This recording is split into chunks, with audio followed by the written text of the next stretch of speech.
All right, welcome back, 7th hour. As you can tell, I've got another track meet, so today you get Digital Mr. Coffee again. All right, so today we're going to kick off the lesson talking about DNA, RNA, and proteins. So we know that DNA is your genetic information. It has all the genes that code for you and makes you who you are. But the question is, how do we go from DNA to you is the question. Well, the DNA, as we know, is made up of nucleotides. A's, T's, G's, and C's. We have been talking about this U called uracil, and that's where we're going to find out how it comes into play today. And we're going to ultimately try to make proteins, and proteins are a large majority of your body. Everything from your hair, your fingernails, your muscle fibers, even part of your immune system all has proteins. So it's rather important that we figure out how proteins are related to DNA. So this is section 3 of chapter 12. Our objectives today are to explain how messenger RNA, ribosomal RNA, and transfer RNA are involved in the transcription and translation of genes. So genes that are written within the DNA. Then we're going to summarize the role of RNA polymerase in the synthesis of messenger RNA. Now, if you remember, when we talked about replication of DNA, we talked about DNA polymerase. Now we're going to talk about RNA polymerase. So RNA is going to be the culprit behind changing thymine to uracil. So we're no longer going to use thymine, we're going to use uracil, and that will distinguish DNA from RNA as well. Lastly, we're going to describe how the code of DNA is translated into messenger RNA and is utilized to synthesize a particular protein. So genes code for essentially very specific proteins. All right. So, main idea, DNA codes for RNA, which guides protein synthesis. So all three of these things are interconnected. You have to have DNA to get RNA and RNA to get proteins.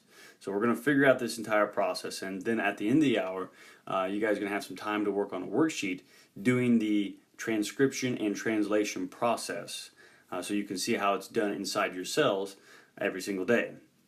Later on in the week, maybe on Tuesday or later, we'll talk about another lab in which you identify your superhero abilities through your DNA. So, the central dogma. Now, the central dogma, you might be asking, what is the central dogma? The central dogma is just a fancy term for main idea. Sometimes on the EOC, they like to use this term, central dogma. So if you see it, it just means main idea. What's the overall flow of what's going on here? And once again, we're going from DNA, which are the A's, T's, G's, and C's, to RNA, which are the A's, G's, C's, and U's, and then to proteins. All right, we're going to figure out how to make those. But if you look in the picture real quick, you can see that we have our DNA molecule right here. And what we're going to do is we're going to open the DNA up and start making a complementary messenger RNA or mRNA, and eventually that will help us make our protein. So that is our overall goal today, is to figure out how to make a protein. So let's move on. Alright, so first we've been talking about this RNA, and as you remember, RNA stands for ribonucleic acid. Now, the only difference between RNA and DNA is the deoxy part. So the deoxy means it's lacking one oxygen on the nucleotides, which separates it. So RNA, there are 3 different types that we are going to be talking about today, and you got to know what each 3 do to help build proteins. All right, so the first one we got is messenger RNA, and instead of saying messenger RNA all the time, we're going to abbreviate it mRNA. So if you see that, it's talking about the messenger. And what it does is it is a copy, a small copy of the DNA, and carries a message to the ribosomes. All right? So the ribosomal RNA, which are ribosomes, okay, rRNA, they form ribosomes. And we'll talk about how those are important here in a minute. Then we have tRNA, or transfer RNA, and they transport amino acids to the ribosomes. So you got 3 RNA molecules working together in order to build a protein. Now you might be asking, well, what are they actually made of? The messenger RNA, the ribosomal, and the transfer. They're all made of nucleotides. They're actually another copy of the DNA, a small copy of it, like a gene, and they make different products. So each gene can make a messenger RNA, a ribosomal RNA, transfer RNA, or ultimately a protein. So your DNA literally has everything it needs written in there. We just got to make it. All right? Now, let's figure out how all three of these things work together. So in protein synthesis, it is a two-step process in the central dogma, once again, main idea, transcription and translation. All right, so transcription, let's first analyze this one. And if you break the word down, transcribe. If you've heard of scribe before, what they do is they basically, like back in the old, medieval times, a scribe would write down everything the king would say, and then it'd be translated over for other people to read and whatnot. So we're going from DNA to messenger RNA. So this is a class example. If, say, for example, you missed a day of class, all right? You know you got to go and get the homework, or maybe you took the notes in class. So you've got to ask your buddy over there and say, hey, can I borrow the notes? I need to catch up on yesterday's work. So you take their notes and you put your notes there and you start copying them down. You are scribing them from one sheet of paper to the next.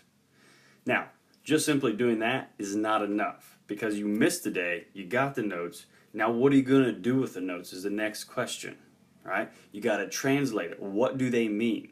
So here in translation, we're going to take the messenger RNA and convert it into a final product, proteins. So interpreting your notes from a missed day of class and figuring out what does it mean, okay? Actually learning the knowledge, applying the knowledge. So transcription, making a copy. Translation, taking that copy and turning it into a final product. That's what we want to do. All right? Let's see what else we got here. Part 1, transcription. What's going to happen is the DNA will unzip. Now, not the entire DNA, just the section of where we want to go. So if there's a particular gene lodged somewhere in the middle, we're just going to open up just the middle section of the DNA to get in there and get a copy of that gene. All right? So RNA polymerase reads the template strand of DNA and matches the corresponding messenger RNA bases. So just like DNA polymerase, RNA polymerase will now go out and find the correct nitrogenous base to pair up with it. So if in DNA it said A, it's going to go out and find a U now, uracil. Okay, so uracil now replaces thymine. If it's a G, okay, it's still going to be a C.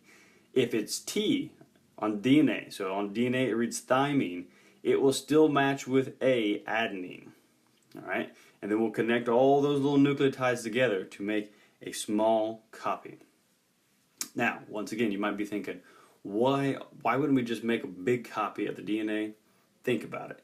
If you were an architect and you had worked years upon years to build this awesome skyscraper, the blueprints for it, and then the day finally comes for you to build it, and you give it to the foreman, and then they look at it and say, okay, great, we're going to go work on it now. So then they come back a few hours later and say, hey, do you have a copy of those blueprints? We just spilt paint all over it.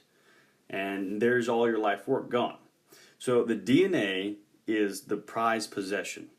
You do not want to get this stuff damaged. So you make small copies of it, RNA, and then you can ship it out, and if it gets destroyed, whoop-de-doo, right? We got the master copy, so we can continue to make those copies, all right? So giving them just what they need. So RNA polymerase will read all that and find the correct nitrogen base to pair up with it.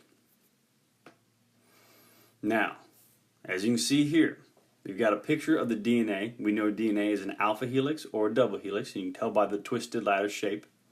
But notice, we now have RNA polymerase right here setting on top of the DNA. And it's actually what's going to open up the DNA. Notice, it's just this small section of where it's setting that is opened. Now, you can see the synthesized strand right here being made, and notice it is putting uracils in there. All right? Not thymine, but uracil. And notice, it is single-stranded there, RNA is. It is not double-stranded like the DNA. It's single-stranded, and this is going to become very important later on when we have to read it or translate it. All right. So overall, RNA polymerase finds the correct nitrogen base, messenger RNA is synthesized. Now, let's move on.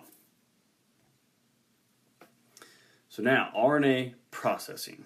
Now, all this entire thing has occurred in the nucleus, because that's where our DNA is. The DNA resides in the nucleus of the cell. What's going to happen next is we're going to ship the messenger RNA out into the cytoplasm. The reason for this is the DNA is in the nucleus, which is like a really, really, really small cell. There's not a lot of room in there. So we're going to kick that messenger RNA out of the nuclear pores, which are designed to allow that messenger RNA to escape. Now, when it goes out into the cytoplasm, this messenger RNA is subject to being degraded. Now, degraded means to break it up, to actually chop it up into little pieces so it can be recycled and made into new messenger RNA. Now you're thinking, well, why would we want to do that? Why can't we just keep it?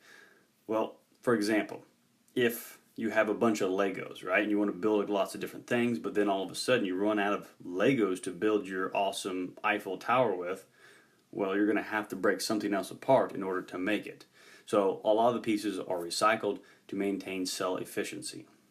So what we're going to do before we send this little messenger RNA out into the big world of the cytoplasm, we're going to give it some protective measures. The first thing is a protective cap, okay? And it's placed on the 5' end of the messenger RNA. And once again, it prevents damage to the gene because there could be enzymes out there ready to go and grab that thing. All right? On the other end, we're going to have a poly-A tail. A standing for adenine. So there's going to be a bunch of adenine nucleotides attached to the 3' end. So on the 5' we're adding extra ones, and on the 3' we're adding extra nucleotides. Just in case if that enzyme gets a hold of the tail or the front of it and starts chomping away, and then a ribosome attaches to it, well, it'll be okay because it hasn't gotten to the coding DNA. All right, so we can hopefully ensure a few protective measures. All right, it's kind of like when you went to kindergarten, right? You know, your mom packed you a backpack and got you lunch, you're ready to go. And she even packed you an extra set of britches in case you had a downtown crisis, you know what I mean? Pooped your pants. You know what I'm saying, Trace? You know, yeah. Talk to your mom about that one. Go ahead, Josh. Check his backpack. I'm sure he's got a pair in there too. So anyways, all right. You can see on the picture up here, you've got the messenger RNA, and on the 5', notice it's slightly different colored. 3' also slightly different colored, indicating there has been additional nucleotides attached to it. Alright, so once again, just remember, the transcription process occurred in the nucleus. Now we're going to move on to translation, which will go out into the cytoplasm. So part 2, translation. Alright, sometimes we're going to find out translation isn't always perfect, as you can see in the picture there. You've got female and you've got mailman. I'm guessing you have to work for the postal service to use that restroom. I'm not sure, so even though the spelling's a little off. But anyways, all right, don't get confused on the translation. So transcription is pretty easy, but translation is still pretty easy. You just got to know the difference between the two. So translation, producing proteins from messenger RNA. And basically, it's deciphering the code, knowing what it means. Messenger RNA will meet up with its ribosomal RNA out there. So as it gets out there in the cytoplasm, it's kind of like, looking around. It's like, man, do I know anybody out here? And it's like, it looks over there and it's like, what? Is that the RNA? And they meet up to give a little chest bump. They're like, what's up, man? What's up? What's up, man? Nothing much. Man, did you see the ATP on that mitochondria? Woo-woo. All right, so they're pretty good friends, right? I mean, they're close. So they're going to hang out together, and they're going to help us make some proteins. So messenger RNA will meet up with the ribosome and begin this entire process of translation.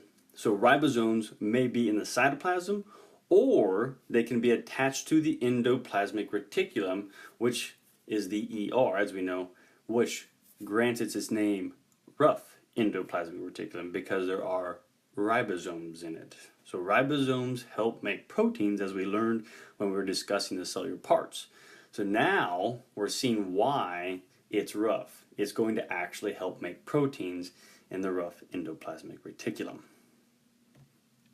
So the code.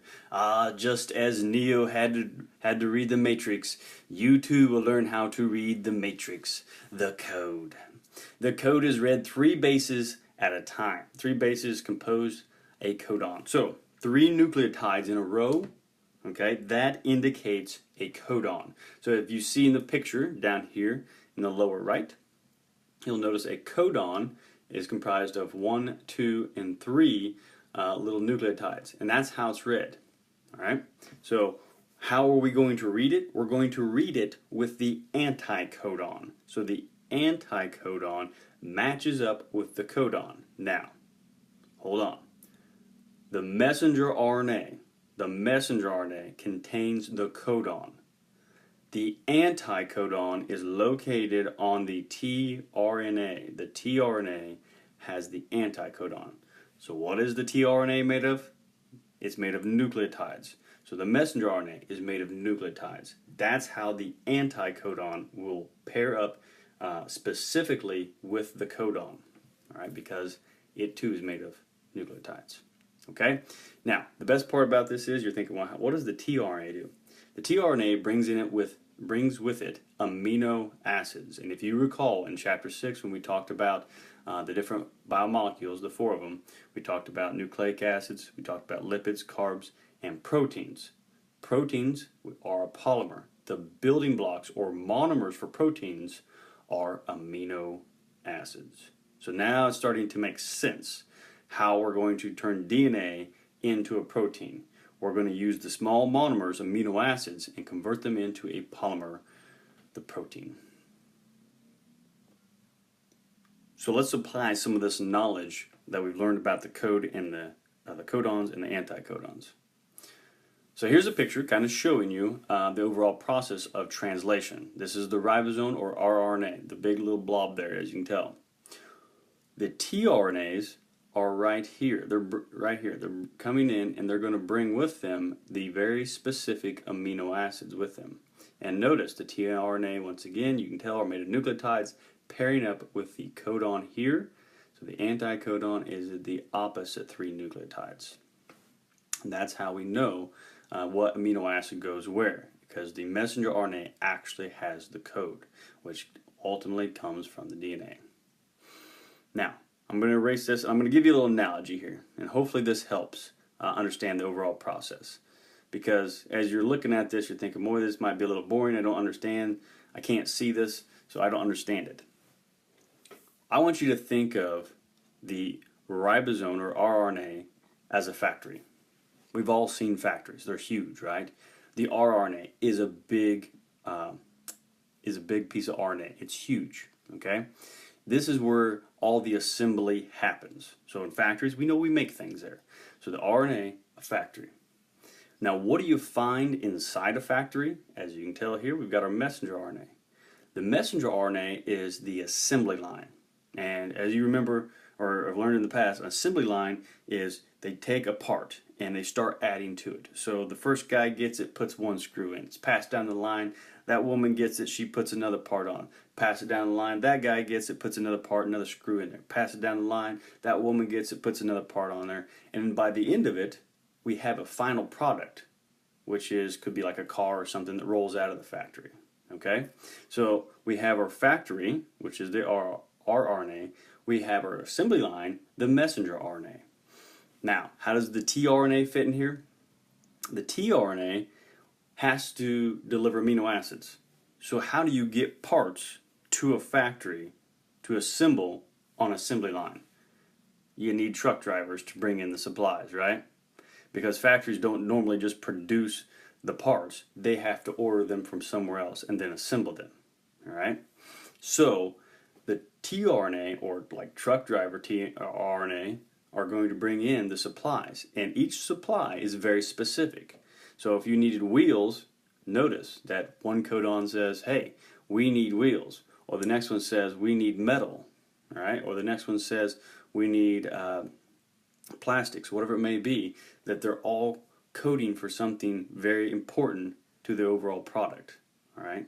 So once again, rRNA, factory, mRNA, assembly line, tRNA, truck drivers. hopefully that analogy made sense, and hopefully that helps you better understand the overall process. So, once again, just to recap, another look at this translation before I turn you loose on your worksheet. So, translation, you have the messenger RNA at the top here, the messenger RNA right here. Notice that every 3 nucleotides is a codon, That will be met with the anticodon over here. What does the anticodon mean? It means it brings in an amino acid. Now, as these tRNAs come in, they will then clip off these amino acids here and then transfer it to the chain. The chain will continue to build and build and build and build until it hits what is called a stop codon. A stop codon. All right? A stop codon codes for absolutely nothing. Nothing whatsoever. Okay? So when it gets there, all the tRNAs are trying to come in there, they're trying to find the right thing, and none of them match up. So the ribosome says, well, if we're not going to do anything, we're done, and cuts it loose. So that signals the final product, your protein. All right? So when we look at the amino acid chart, you will see there are 3 stop codons, and they code for nothing. All right? So this overall process is just, once again, all of translation. Now, this is just a nice little review to kind of quiz yourself on what the pieces are. So feel free to come back and watch the video again and pause it and figure out what each piece is, because this will be very important for understanding the process of translation. But I want to get to this next slide here, which is the amino acid chart. So as we said, there are codons. The codons code for the amino acids, and there are 20 different amino acids out there, 20 of them.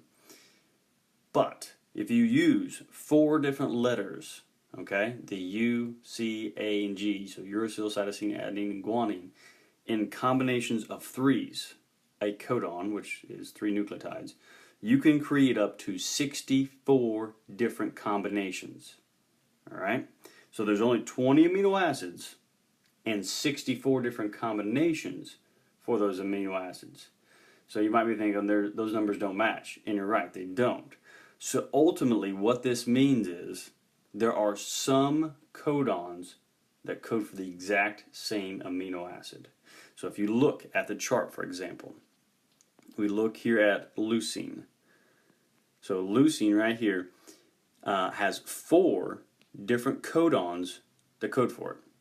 So if the codon read CUU, it codes for leucine. If it read CUG, it still codes for leucine. All right. So not all of them are that broad. Some of them are more specific. If you look down here at MET, the only one that codes for it is AUG. Now, something interesting about MET is that it is the only start codon. That's the only start codon there is. And every every messenger RNA has to have this in there. Otherwise, no protein will be made. So you must have AUG as your start codon. Once again, I want to draw your attention to over here. There are 3 stop codons. All right, and once again, they code for no amino acid. So there are UAA, UAG, and UGA. They all begin with the nucleotide U. Now, how do you read this? So how do you read this monstrosity? Well, let's say, for example, we have a codon, and let's go with a random one here. I'll get a bigger marker here. Let's go with G, A, C. So GAC, that is our codon. We want to figure out what GAC stands for. So if we look, there are 3 positions. Position 1, position 2, and position 3. That corresponds to everything here. So if you look at the far left over here, it says first position. So if we look at the first position, which one comes first is G. So what we do is we know that somewhere in this row is going to be our amino acid of interest. So we know it begins with G, and it's going to be in this row going across. The second one is A. So we go over here and it says second position and we find A. So we now know it's going to be in this box right here. All right, so we're starting to find it pretty easy. Third position, C, and we look over here, and on the right side, we'll notice it says C right there. We go across, and there it is, GAC, aspartame. All right, and that's what it codes for. So let's try another one. This time, let's try. Let's go with our new letter that we've learned, U. U. Let's go with A and C. UAC. All right, so first position here. We say we start on the left side, U. We know it's going to be in this row across the top. A, second position. So we look here, we know it's now in this box right here. And then last position, C. We know it's going to be here. So UAC right here. Tryptophan. Yay, tryptophan. So now, is it important that we follow the directions of first position, second position, third position? Yes, because if you try to go at the top or the third position first, you're going to get a different amino acid, which is going to cause some major problems, a major mutation essentially in the DNA. We don't want mutations because we're going to be talking about those later. All right? So make sure that you look at it, okay, and start on the left side, go to the top, and then to the right. If you try to hunt and pick, it's going to slow you down, believe it or not. So if you just follow the directions, it's pretty simple.